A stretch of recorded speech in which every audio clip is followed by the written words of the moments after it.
Thank you. Hi. Yes, Cox is my real last name. Yeah, so I've been a member of the SSA Speakers Bureau for about 2 years now. The SSA asked me a few months ago to come up with a speech about what it's like being a speaker for the Secular Student Alliance. So the title I came up with is What It's Like Being a Secular Student Alliance Speaker. This is my first time speaking at an SSA conference, and I'm pretty excited.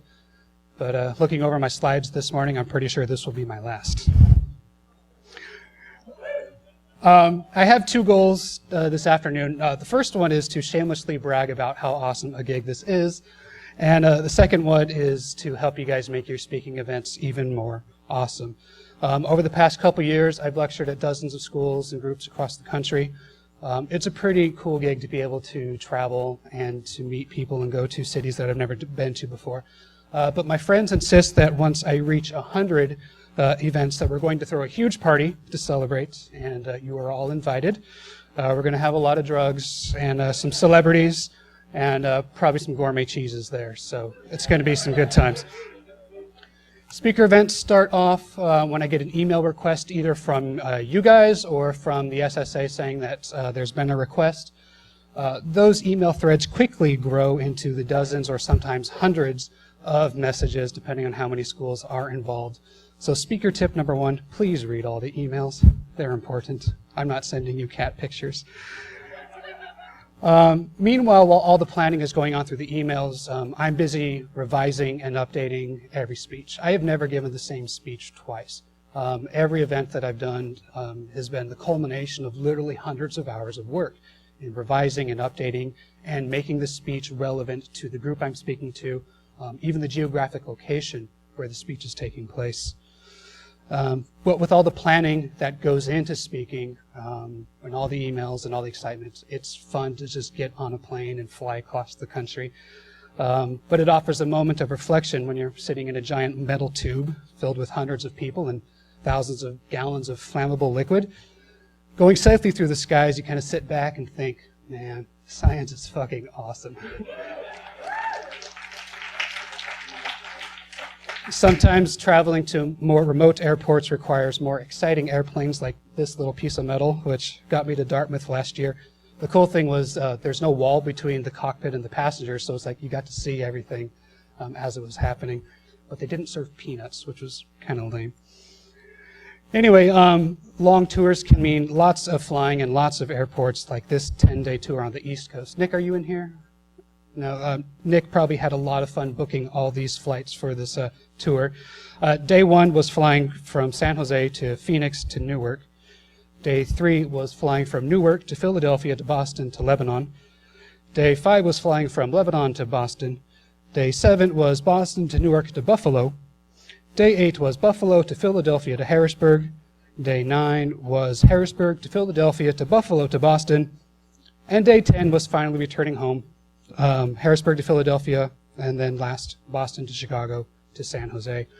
At one point I was emailing my friends and he was asking how the tour was going, and I said, man, I have no clue which state I'm in right now. I spend a lot of time in airports and they often provide their own forms of entertainment, like this Fox News bookstore, which I spotted somewhere in the Midwest.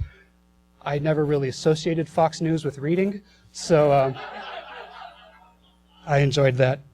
But when I travel, I have this tiny netbook with a very small battery. So, one of the issues I have when I travel is that there'll be no open outlets, so, I'll lose my charge. The cool part about traveling to different cities is seeing local culture and meeting new people. This is the Commander Hotel in Cambridge, Massachusetts. When the Boston Bruins were in the playoffs, they dressed up President George Washington in a Bruins jersey.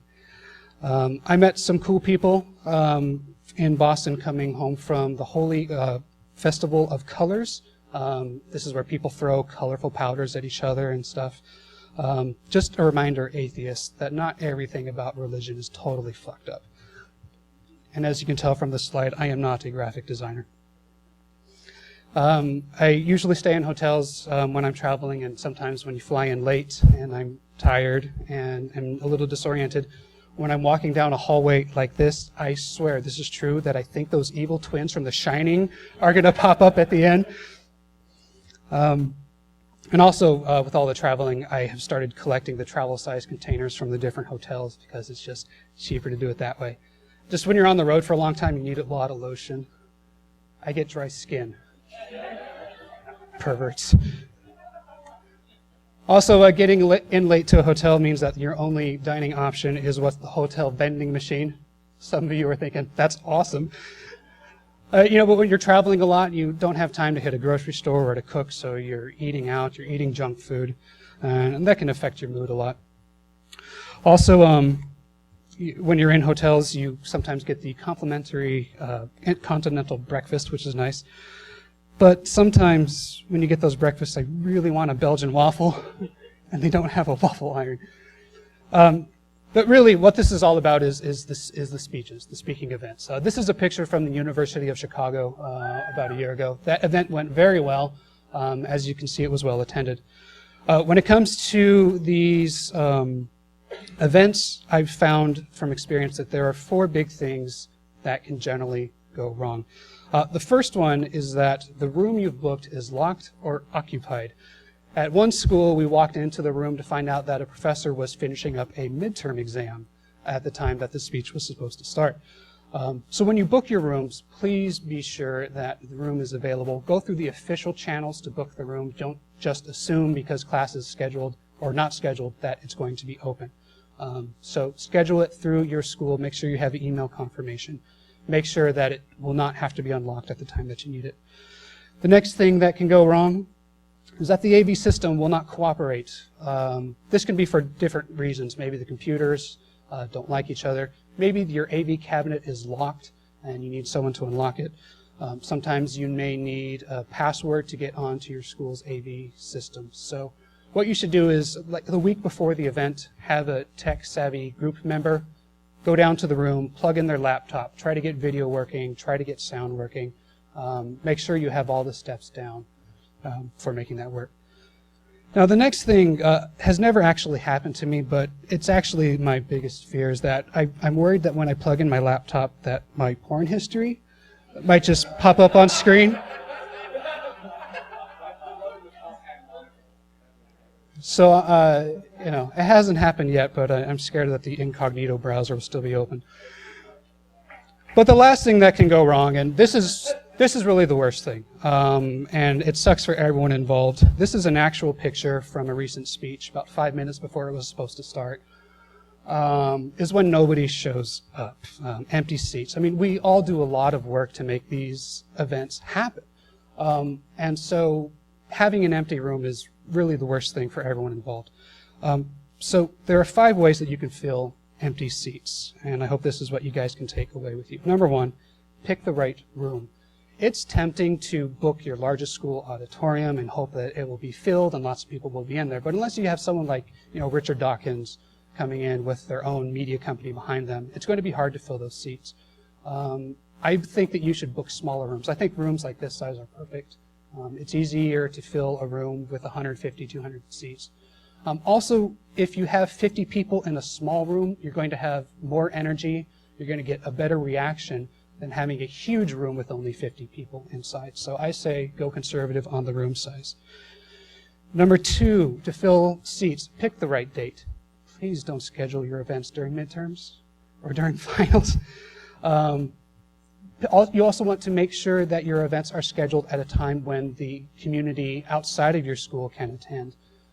Usually 7 p.m. is a good time because people who have 9-to-5 jobs can fight traffic, find parking on your campus, and make it to the room. Next, number 3, you can't fill your seats unless people know about your events. I mean, people aren't going to show up if they don't know that it's going on. Number 4, another way to fill seats is to promote your event. Number 5, please, for the love of God, promote your events. When I get to your campus, I walk around and I look at the bulletin boards and I pick up your campus newspapers, I check your Facebook walls, I see what kind of promotions you are doing. And it's not surprising that there is a correlation with how much advertising is done to how many people actually show up. So I want to talk about, as I finish up here, ways to promote your event that you may not have thought of. First, promoting on campus. Create posters, hang them up everywhere, put them in the room where the event will take place in the hall.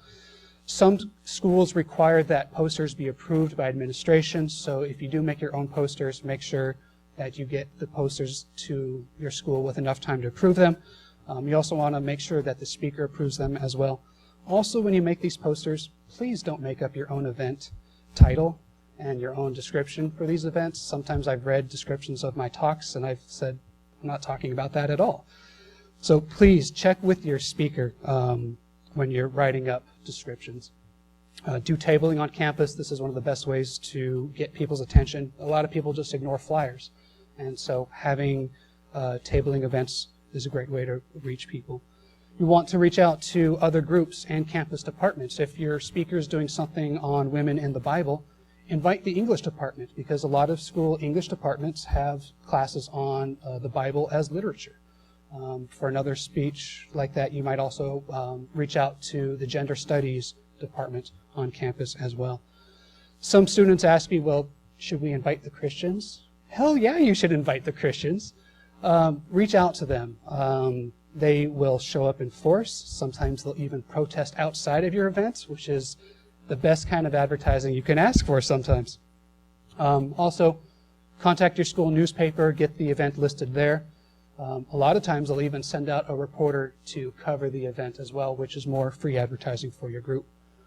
Your campus events office could list it online as well. Campus radio stations might even put in plugs for you. And of course, there's always Facebook, Twitter, and meetup.com as well. So you also want to try promoting off campus to your local community. Many local businesses will hang flyers for things that are going on in their city. So when you walk by a business with a window like this is a great sign that they would like to put up your poster. Make sure you get their permission, of course, before you do that. You also want to reach out to local newspapers. Just wandering around this morning, I found 2 weekly newspapers here at Ohio State. These weekly newspapers are especially valuable because they have huge calendar listings. That's their main business goal, is to promote events.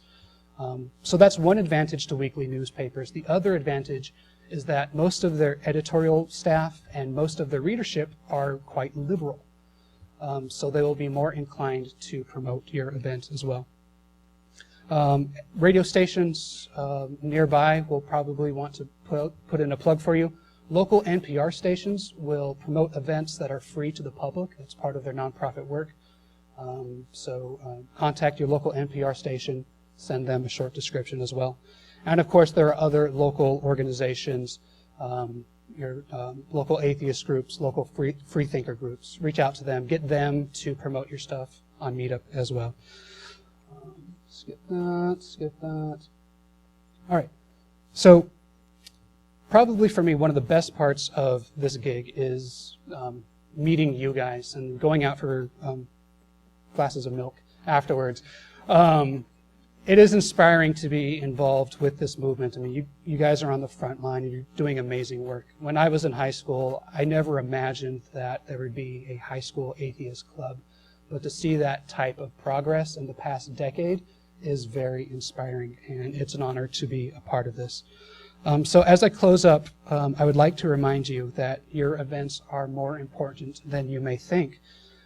I've had students contact me telling me that they were going to bring their Christian parents to these events because they wanted their parents to see a different point of view. One woman, after she attended my speech about gay camp, decided that it was finally time to come out to her family.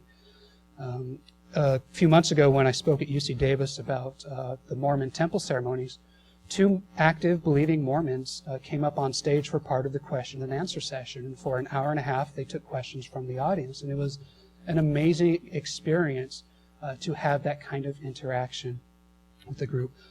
Your events introduce people to rational secular thinking. People who may be a little nervous about showing up to a club meeting because they might have to talk. For an event, it's in a way to just show up, be anonymous, and learn more about the movement. So anyway, keep up the good work, guys. And here is contact information for me. If you have a fancy smartphone, you can scan that and get my information there. All of you with your phones, that's awesome. So anyway, thank you, and I think I have time for questions. Yeah.